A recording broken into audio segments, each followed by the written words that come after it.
इस कहानी की भी शुरुआत वहीं से होती है जहाँ पर लास्ट टाइम हुई थी। कागे फिर से उस गांव में आता है, पर इस बार नरेटर हमको बताता है कि ये जो कहानी आप देख रहे हो ये 10 साल बाद की है।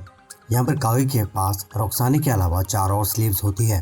तो स्लेव्स से क्वेश्चन खड़ी करती है कि हम लोग इस गांव में क्यों आए, ये गांव तो बड़ा ही आम गांव है और ऐसे गांव तुमको हर जगह देखने में मिल जाएंगे। तब कागे बताता है कि पहली बार वो इस गांव में ही आया था, रुखसाने से मिलने से पहले ही वो इस गांव में था। उसकी आंखें सबसे पहले इस गांव में खुली थी। गांव में थोड़ी देर घूमने के बाद वो उसकी पुरानी जगहों पे जाता है जहाँ पर वो पहले गया था। उसके बाद गांव में खेत में उसको एक लड़का दिखता है। तो लड़के और कागे के बाल बहुत ही ज़्यादा सिमिलर होते हैं। इसलिए इस बात को भी पॉइंट आउट करती है कि इन दोनों के बाल बहुत ज़्यादा सिमिलर है। कागे इसको बताता है कि हाँ, हम दोनों के बाल बहुत ज़्यादा सिमिलर है। तभी कागे को एक पुरानी बात याद आती है जहाँ पे वो किसी और के साथ इंटरकोर्स कर रहा है। कागे उस लड़के से जाकर के मिलता है। उस लड़के से थोड़ी देर बात करने के बाद उसको एक तलवार देता है और उसको बोलता है ये तलवार अपनी मम्मी को दिखाना। अगर तुम्हारी माँ बोली तो इस तलवार को तुम रखना और इस तलवार का यूज़ करना अपनी माँ को प्रोटेक्ट करने के लिए। वो लड़का उसको थैंक यू बोलता है और वहाँ से चला जाता है। लड़का थोड़ी देर पीछे जाता रहता है और उसको वहाँ पे उसकी माँ दिखाई देती है। और यहाँ पे सीन कट हो जाता है। अगला सीन आता है जहाँ पर वापस हम लोग मेन टाइम लाइन में आ गए हैं, जहाँ पर वेल रेस्टोरेंट का सीन बताया जाता है। यहाँ पे इस वक्त कागे उसके पास कैलकुलेट कर रहा है कि उसके पास कितने पैसे हैं। उसको पता चलता है उसके पास 3,30,000 नार्स है और उसको अभी भी 70,000 नार्स की ज़रूरत है रुखसाने को खरीदने के लिए। तभी उसको स्लेव ट्रेडर की एक बात याद आती है। उसने कागे को बताया था कि 2 तरीके से तुम पैसा कमा सकते हो, या तो लैब्रिंथ में जा करके जो कि बहुत ही स्लो प्रोसेस है, या फिर बाउंटी हंट करके जो कि बहुत ही खतरनाक प्रोसेस है लेकिन बहुत सारा पैसा देती है। कागे डिसाइड करता है कि वो सबसे पहले लैब्रिंथ में जाएगा। सबसे पहले वो मार्केट प्लेस में जाता है और वहाँ पे जाकर के एक नॉर्मल स्वॉर्ड खरीदता है ताकि वो उसकी मेन स्वॉर्ड दरादल को छुपा सके, क्योंकि वो बहुत ही स्पेशल स्वॉर्ड है। अगर उसको किसी ने चुरा लिया तो भाई इसके तो एल लग जाएंगे। वहाँ पर जाकर के इसको एक बहुत ही स्पेशल स्वॉर्ड मिलती है जो कि दुकानदार को भी नहीं पता होता है। फिर सीन चेंज होता है और हमको सीन बताया जाता है वेस्टर्न वुड का।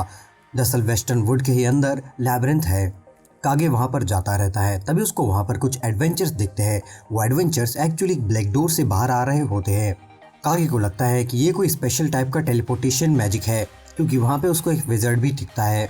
कागे उनके पीछे पीछे जाता है और दिखता है कि वो लोग लैब्रिंथ के अंदर घुस रहे हैं। कागे स्टार्टिंग में हिचकिचाता है पर वो भी धीरे से लैब्रिंथ के अंदर घुस जाता है। वहाँ पे इंस्पेक्ट करने के बाद उसको ये चीज़ पता चलती है कि उसके पास टोटल ऑफ 4 जॉब्स है, hero, villager, explorer and thief.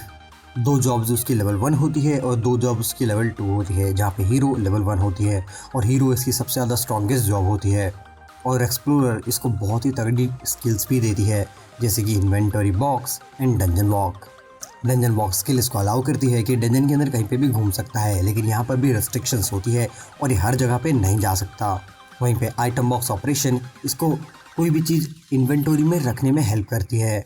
इसको खुद को भी नहीं पता होता है कि इसके पास हीरो जॉब कहाँ से आई। उसको पता होता है कि एक्सप्लोरर जॉब लैब्रिंथ में घुसने की वजह से आई, विलेजर जॉब उसको विलेज में जाने की वजह से आई और थीफ जॉब उसको सैंडल चुराने की वजह से आई।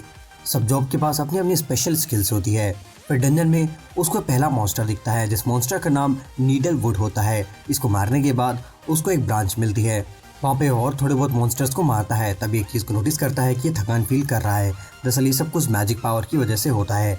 जैसे जैसे वो मॉन्स्टर्स को मारता है उसकी एमपी कम होने लग जाती है, यानी कि मैजिक पावर, और उसको थकान फील होती है। बाद में उन सबको मारने के बाद वो एडवेंचर गिल्ड में जाता है ताकि वो सब कुछ जितना भी उसने कलेक्ट करा है आइटम्स उनको बेच सके। दरअसल आइटम होते हैं ब्रांच। जब वो नीडलवुड को मारा जाता है तो उनमें से एक आइटम गिरता है ब्रांच करके, वो उसको एडवेंचर गिल्ड में बेच देता है। उसको वहाँ पर 273 रुपीज़ मिलते हैं। उसके पास एक और स्किल होती है जिसका नाम होता है 30% इंक्रीज। सो जो भी कुछ बेचता है उसमें उसको 30% इंक्रीज होकर के वैल्यू मिलती है और जो भी कुछ खरीदता है उसके इसमें उसको 30% डिस्काउंट मिल जाता है। वो कैलकुलेट करता है और देखता है कि अगर वो लैब्रिंथ में ऐसे ही काम करता रहा तो कभी उतने पैसे जमा नहीं कर पाएगा जितने की रुखसाने आएंगी। रात का सीन होता है। वो रात में बाहर निकलता है और अपनी स्किल्स को चेक कर रहा होता है। तभी उसको एक स्किल दिखती है जिसका नाम रहता है टेलीपोर्टेशन। वो टेलीपोर्टेशन को यूज़ करता है और उसके पीछे एक ब्लैक डोर आ जाता है। वो जैसे ही उस ब्लैक डोर में घुसता है तो डंजन में वापस चला जाता है। डंजन में उसको वापस जाने की वजह से कुछ मॉन्स्टर्स को देख लेते हैं और वो मॉन्स्टर्स को मारने के बाद देखता है कि उसकी जो एमपी है वो धीरे धीरे कम हो रही है और वो और मॉन्स्टर्स को मारता है ताकि उसकी एमपी को रिकवर कर सके। तभी वो थकने के बाद एक दीवार पर जा करके लेट जाता है। तभी वहाँ पे पीछे का दरवाज़ा खुल जाता है जो कि एक सीक्रेट रूम होता है। वो सीक्रेट रूम के अंदर जाता है। उसको स्टार्टिंग में लगता है कि ये कोई स्पेशल टाइप का सीक्रेट रूम है। बाद में उसको पता चलता है कि एक मॉन्स्टर डैन है जिसके अंदर बहुत सारे मॉन्स्टर्स है। वहाँ पे उसकी वो कई सारे अपनी स्किल्स को भी यूज़ नहीं कर पाता है और ऐसी सिचुएशन आ जाती है कि वो शायद मर सकता है। पर वो धीरे धीरे करके उन सबको वहाँ पे मार देता है और बहुत सारी ब्रांचेस कलेक्ट कर लेता है और वहाँ से बाहर चला जाता है। क्योंकि वो रात में आया था, उसको मॉन्स्टर्स को मारते मारते सुबह हो जाती है। सुबह वो घर की तरफ वापस जा रहा होता है, यानी कि वेल रेस्टोरेंट की तरफ। तभी वहाँ पर वेस्टर्न कासल गेट में, जो कि उसके घर के रास्ते में पड़ता है, वहाँ साइड में एक पेड़ पर नीचे एक बदमाश मरा पड़ा होता है। इस बदमाश के बारे में ज़्यादा जानकारी नहीं है। वहाँ पे बहुत सारी भीड़ लगी हुई होती है। तभी वो गांव वालों से पूछता है कि इतनी भीड़ क्यों लगी हुई है और ये व्यक्ति यहाँ मरा पड़ा क्यों है। उसको गांव वाले बताते हैं ये एक बदमाश है जिसको शायद दूसरे बदमाशों ने या फिर नाइट्स ने मार दिया है। तभी उसको ध्यान आता है कि इससे पहले उसने गांव में बहुत सारे बदमाशों को मारा था। हो सकता है उन्हीं में से कोई बदमाश इससे बदला लेना चाहता हो, इसलिए वो सारे उन बदमाशों को ढूंढ के मार रहे हो। थोड़ी देर सोचने के बाद कागी ये सोचता है कि ऐसा नहीं हो सकता, लेकिन तभी उसको एक बहुत ही बेहतरीन आइडिया आता है।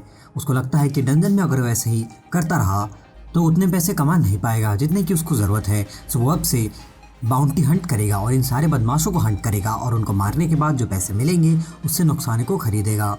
इस तरीके से इस एनिमे का सेकंड एपिसोड खत्म होता है। बाकी के एपिसोड देखने के लिए बाकी के वीडियोस देखें और पूरी प्लेलिस्ट के लिए ऊपर आई बटन पर क्लिक करें। मेरा एक दूसरा चैनल भी है जिसका नाम है एनिमे इंडिया टीएम, उसको भी जाकर के आप सब्सक्राइब कर सकते हैं। मैं मिलता हूँ किसी नए वीडियो में किसी नए टॉपिक के साथ, तब तक के लिए बाय बाय।